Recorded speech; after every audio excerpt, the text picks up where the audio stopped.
So many of you know I'm always reading something or listening to it on my Audible app in my car. And I learned something really interesting this week. I learned that the average lifespan in America is in decline for the third straight year. I thought that was pretty interesting, and it actually surprised me. My new book is written by this guy who has this PhD in history, which I thought it was interesting that it wasn't in medicine or social work or whatever, but Nebraska Senator Ben Sasse has a new book out. Now, I don't think he's running for anything in Missouri or Kansas that anybody's got to vote on, and I'm not going to talk about his politics, I'm only going to talk about his book, okay? So I think I'm good. Our attorney's back there, so she'll, You may have seen Ben this week. He was all over NPR and MSNBC and Fox News, and I'm not done with this book, but it's good.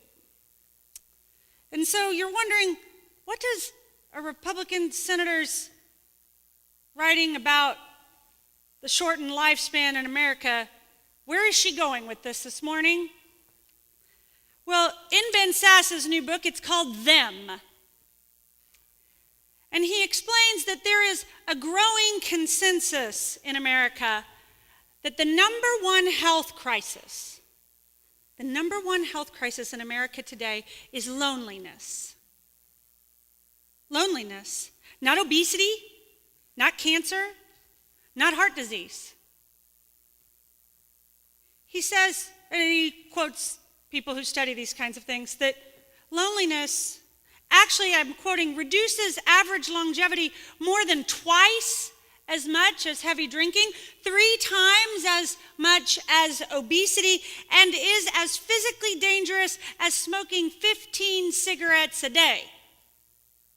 Seems like a lot. I don't smoke, so I don't know, but it seems like a lot. Sasse says, and you have the quote on the screen, we're literally dying of despair, of the failure to fill the hole millions of Americans feel in their lives. He talks about it as the evaporation of social capital. He talks about it that it is a crisis of epidemic proportion. He talks about it this way. Anybody ever drive on a little narrow 2-lane blacktop road out in the country? Right? Yeah. So there's no shoulder on most of those, right? When something happens to the car or something happens, you got to have a place to pull over and have some shoulder. Or, when you're driving on one of those and it's raining or kind of slick and icy and you get a little nervous because there's no shoulder, there's just ditch. And he talks about this lack and loss of shoulders in our lives, of places to pull off and people to connect to. And he talked, what? Space in your house. Yeah.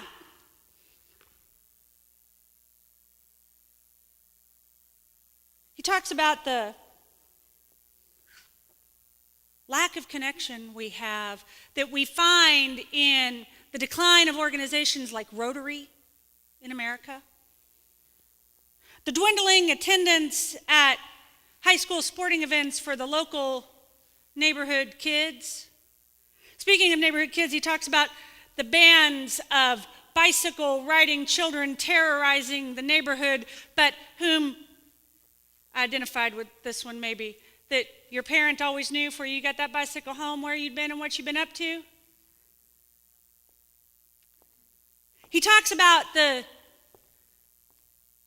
loss of local neighborhood churches being replaced by anonymous megachurches.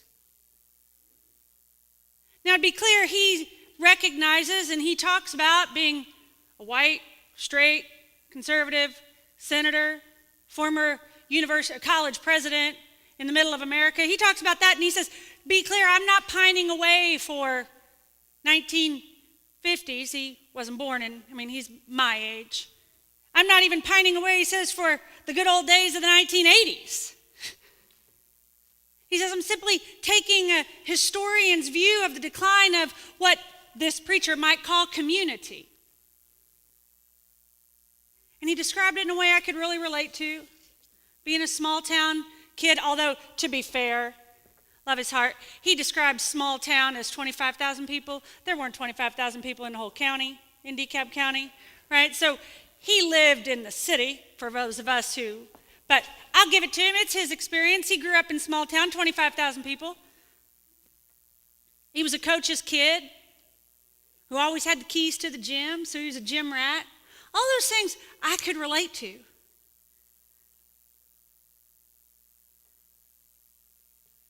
He talks about America suffering from heart disease, dying from broken hearts because we are so disconnected from one another. And full disclosure, I may have actually named it as heart disease, not SASH. When you're listening in an audio book, sometimes it's hard to rewind and go back and find the exact place without wrecking the car, even when you do have a shoulder. I probably connected with the heart place. I know we talked about it, but since we've been in this sermon series on glad and generous hearts, giving thanks for our community and celebrating all the ways that we commit to one another. And I couldn't help but think about how we cover such a wide swath of this city. And not just this city, but outside of the city, because we do have people who live on little 2-lane blacktop roads with no shoulders. And it's hard because I don't see many of you at the grocery store. You don't see one another at the grocery store. When we were in Macon, Missouri, many years ago, the biggest divide in town was not whether you voted for Democrat or Republican, but whether you shopped at Pringer's or C&R. We shopped at C&R. They were church members.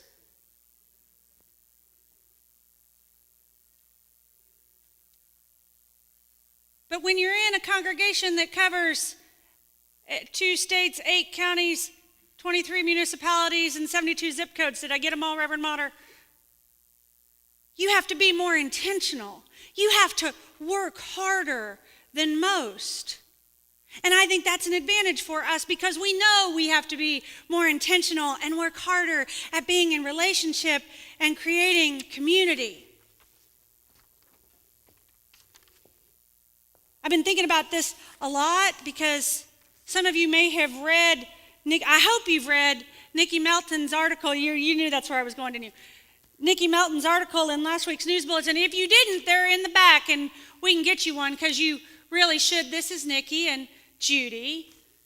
Judy's in the choir so you see her precious face. Nikki likes to hide. Not today, girl. She gave me permission. She knew. This was not a surprise. I keep thinking about Nikki and how she told this story about how she wasn't looking for community, little c. She didn't know. I think like a lot of folks who don't go to church, there isn't an acknowledgement that something is missing. And so she wasn't looking for community. She certainly was not looking for church. That's another story you can ask her about in person. She certainly wasn't looking for church, but when her mama moved to town after retiring, Judy said, "Going to church." Nick said, "Not me." "No, thank you. You can go by yourself, Jude." But sometimes you do things for your mama because she's your mama and you love her. Or at least you don't want her mad at you today, so you go. And suddenly you're like, there's something. What is this? Something happened.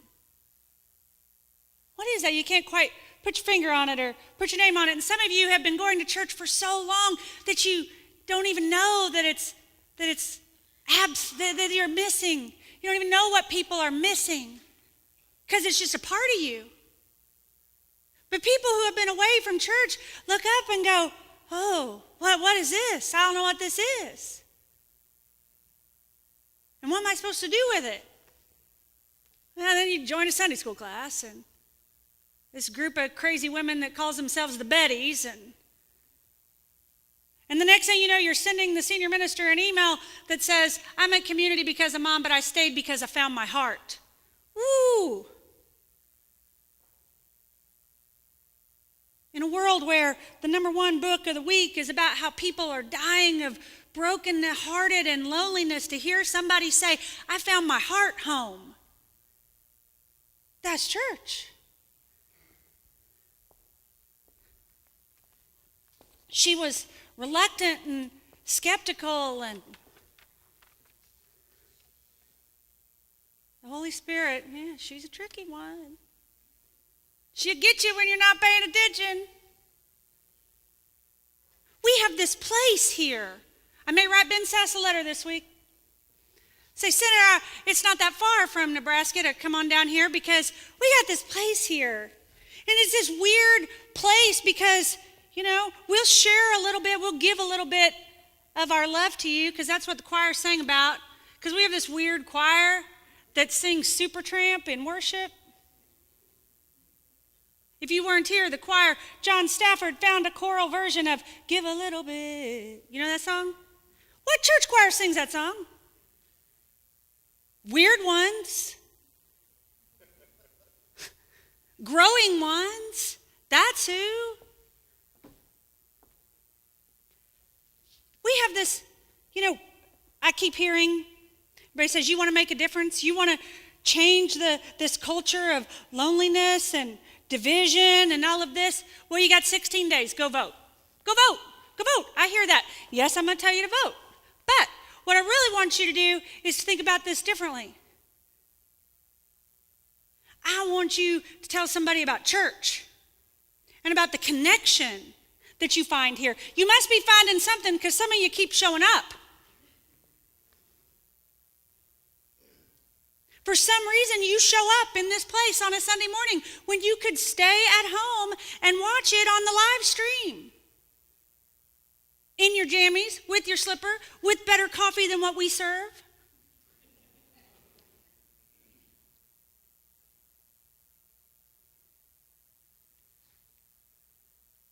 There is this thing happening where you can end up in a Sunday school class and meet these other crazy women who think like you.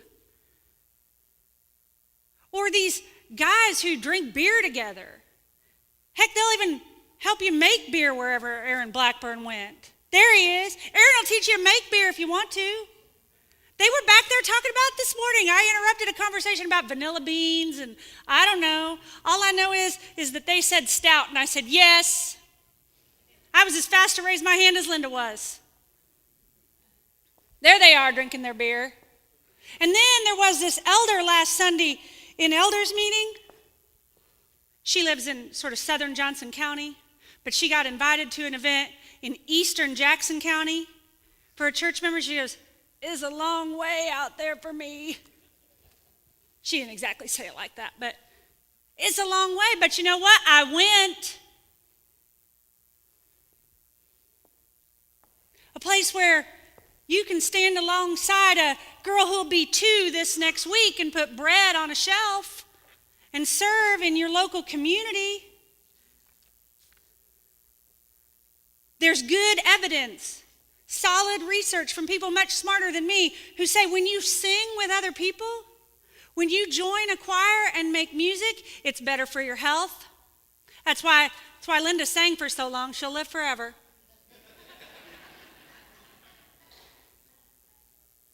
Some of you received a letter from Joel and Don Short, who are still fairly new. You got 54 more years to sing in the choir, He's shaking his head.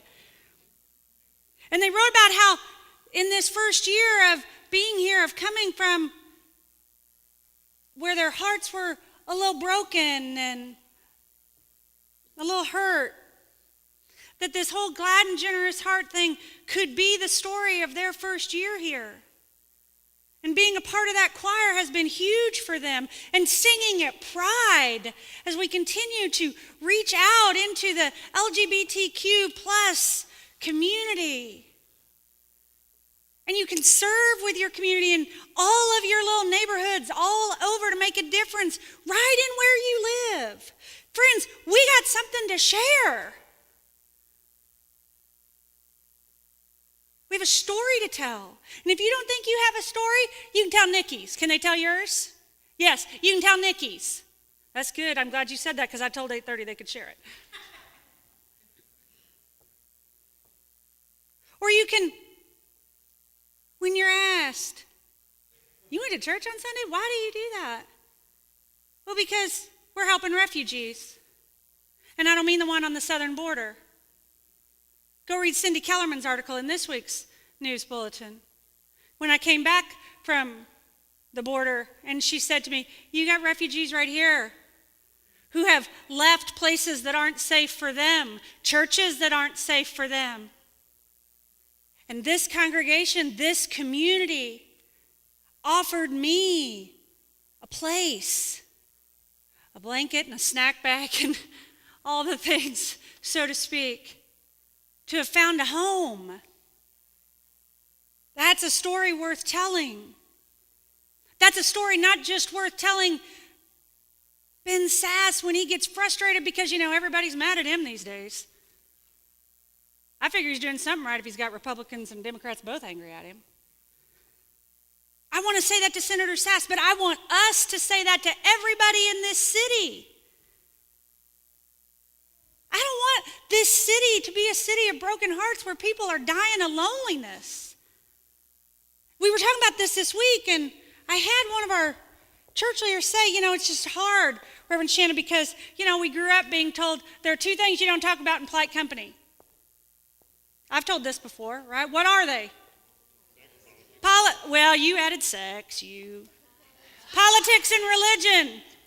Again, what kind of church do I belong to? A place where the senior minister, You don't talk about politics and religion. Great. How's that working out for us? Our politics are a wreck. And churches all over this city sit empty. Time to change that story, my friends.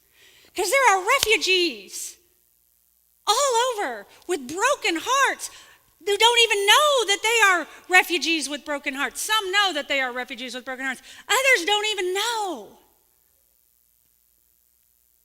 And this scripture this morning that Ryan read is Paul's little bullet list of how you might do that, how you live with other people together in community. And you don't know where to start? Next Sunday's going to be All Saints Sunday. Maybe there's somebody in your life who has lost a loved one. Maybe it's been years and that hurt is still because this same loneliness culture tells us that we can grieve and have a funeral and have a dinner and be on. No, heavens, that's baloney. You can bring your picture of whomever, and we'll set it on the table, and we'll light a candle, and we'll hold that together in prayer. There's a safe space to cry and not be judged, and I'll bring lots of tissues. She's fine. George is safe. He is fine. He won't hurt her. You invite somebody to Carol Fest. Carol Fest is coming, right? You want to celebrate the season with some of the most exciting young musicians in this town and support the incredible work that is still going on in Houston after hurricanes. Yes, Houston, remember we had a hurricane there last year. They're still rebuilding. Half everybody else has forgotten, but not the church. My word for us this week has been hopeful resiliency, my friends. I was telling the story of the last couple of years to a new friend, and that was the phrase I chose, hopeful resiliency. How many people in your life do you know who need a word of hopeful resiliency? Churches, we finish up this glad and Generous Hearts Commitment Campaign, this is what I want us to commit to. I don't care what your pledge is. I really don't. It's those other boxes on that pledge card, wherever it went. It's those other boxes on that pledge card of how you're going to commit your heart. There were all these people at the back of the sanctuary coloring in these little hearts of all the things that they're committing their hearts to for this congregation for next year, the way they are thankful and glad, and they just kept coloring hearts. I'm glad I ordered so many. And next week we're going to have them hanging everywhere. A tangible reminder of all the ways. Yes, I see some of you pointing out yours that you've done. Yes, there they are. My friends,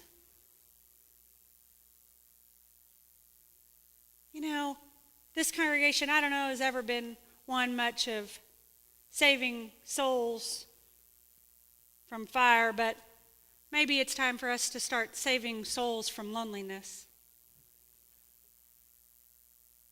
To really commit to making America kind and compassionate and connected again. And we've got something to share with that. Grounded in this extravagant love of God that we hold fast to.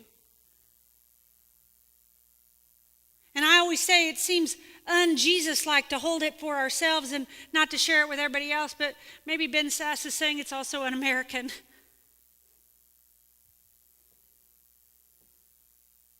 So as you fill out your commitment card, as I fill out my commitment card, as I did fill out my commitment card, that's what I'm committing to helping to be in a community where people can find real connection and real place, where we don't have to agree with one another.